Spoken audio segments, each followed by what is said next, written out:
Ee, ismim Hüseyin Havayoğlu. Ee, TUMOB'a bağlı Gaziantep Makine Mühendisleri Odası Şube Yönetim Kurulu Başkanıyım. Makine yüksek mühendisiyim. Şimdi çağdaş ve planlı bir kentleşme oluşumunda ortaya çıkan çok katlı binaların ve binalarda kullanılan asansörlerin önemi her geçen gün artmaya devam ediyor. Malumunuz biliyorsunuz son dönemde genel olarak dikey olarak inşaatlarımız, binalarımız büyümekte. Bu çerçevede de asansörlerin kullanımı artmaktadır. Asansörler dikey taşıma araçları olduğu için son dönemlerde aşırı derecede kullanımı fazla bir şekilde kullanılmaya devam edilmekte. Asansörlerin ilk yapım aşamasında biz Makine Mühendisleri Odası olarak üyelerimizi yetkilendiriyoruz. Bu çerçevede üyelerimiz projelendiriyor. Bu projeler kapsamında asansörlere yapım şartnamesi oluşturuluyor ve bu çerçevede asansörlerin yapılması gerekiyor. Üyelerimiz bu asansörün yapım aşamasındaki, başlangıç aşamasındaki işlemlere başlayabilmesi için bizim Makine Mühendisleri Odası'ndan yetkilendirme kurslarına devam etmek zorunda. Bu kursları aldıktan sonra kendilerini yetkilendiriyoruz. Artık asansör projeleri çizebilir, asansör uygulamaları yapabilir anlamında kendilerini belgelendiriyoruz. Tabii ki bir mühendisin bunu çizmesi kadar mesleki yeterlilik kursları anlamında da çalıştırılan işçilerin, personellerin de mutlaka gerekli eğitimleri, gerekli tüm donanımları sağlaması gerekiyor. İş ve iş sağlığı güvenliği açısından son derece önemli asansörde çalışan personellerin de eğitimleri. Son dönemde biliyorsunuz Karataş'ta da bir asansör işçimizin bir kazası oldu. Bu aslında bir asansör kazasından daha ziyade birazcık iş kazası gibiydi. Bu anlamda asansörcü bir arkadaşın da vefat etmesinden dolayı ben ailesine başsağlığı diliyorum. Mesleki yeterlilik kurslarından belgelendirilmiş arkadaşların bu sektörde çalışması gerekiyor. İş sağlığı güvenliği açısından tüm donanımlar, tüm ekipmanlar sağlandıktan sonra bu tür asansör gibi özellikle yüksek tehlike arz eden bakım aşamasında ve yapım aşamasında yüksek tehlike arz eden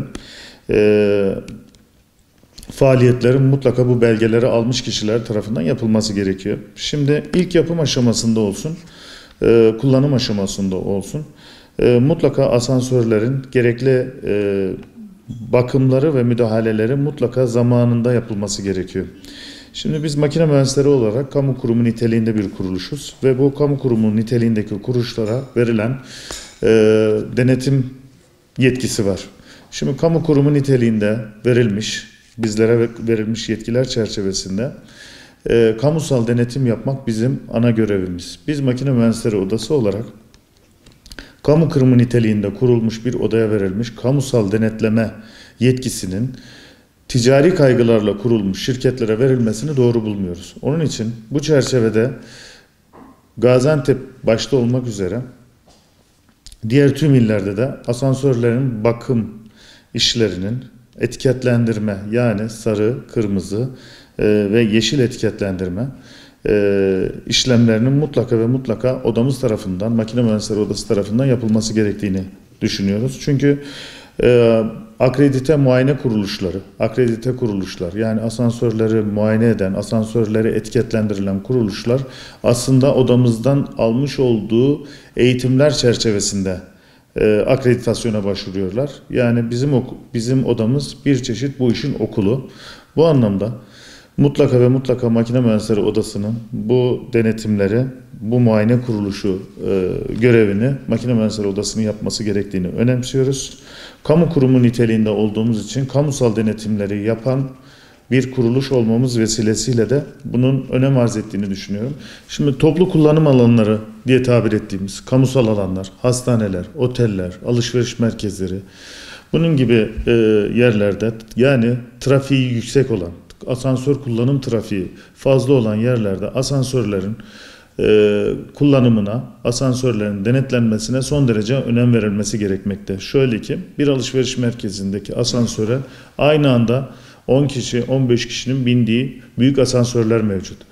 Bu anlamda buradaki asansörlerin mutlaka kanuni süreçlerin vermiş olduğu azami süreçlerde değil, daha sıklıkla kontrol edilmesi, daha sıklıkla incelenmesi gerekmektedir. Bakım işlerinin daha ciddi bir şekilde yapılıp daha sık periyotlarla yapılması gerekmekte olduğunu düşünüyoruz. Oteller, alışveriş merkezleri, hastaneler, toplu kullanım yerleri.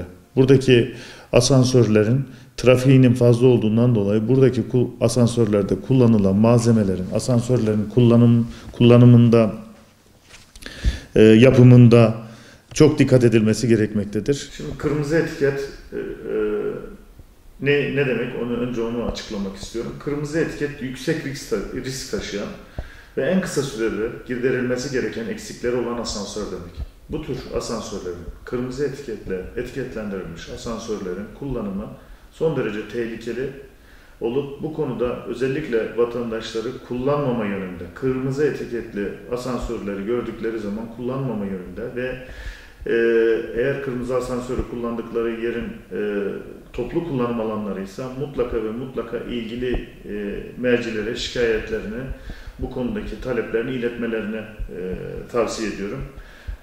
Kırmızı etiket tehlikeli, asansörün kullanımında sıkıntı olabilecek, asansörün kullanımında muhtemel kazalara yol açılabilecek anlamına gelmektedir. Kırmızı etiketli asansörlerin çalıştırılmasının sorumluluğu tamamen oradaki idari amire bağlı. Yani bir hastanedeyse hastane müdürüne, bir konuttaysa yöneticiye, bir oteldeyse otel müdürüne, sorumlu kimse ona o sorumludur. Bu çerçevede bu sorumluluk ciddi bir sorumluluktur. Bu sorumluluğu üstlenecek kişiler mutlaka ve mutlaka asansörlerini öncelikli olarak yetkili bir firmadan, etkin ve konusunda uzman bir firmadan bir ekspertiz yaptırarak bu konudaki eksiklerinin tamamının tespitinin yapılması ve en kısa sürede bu eksiklerin tamamlanarak asansörünün yeşil etiketli olarak etiketlendirilmesi konusunda hızla çalışma yapması gerekmekte. Kırmızı etiketli asansörlerini kullanmamaları gerekmekte, kapatmaları gerekmektedir.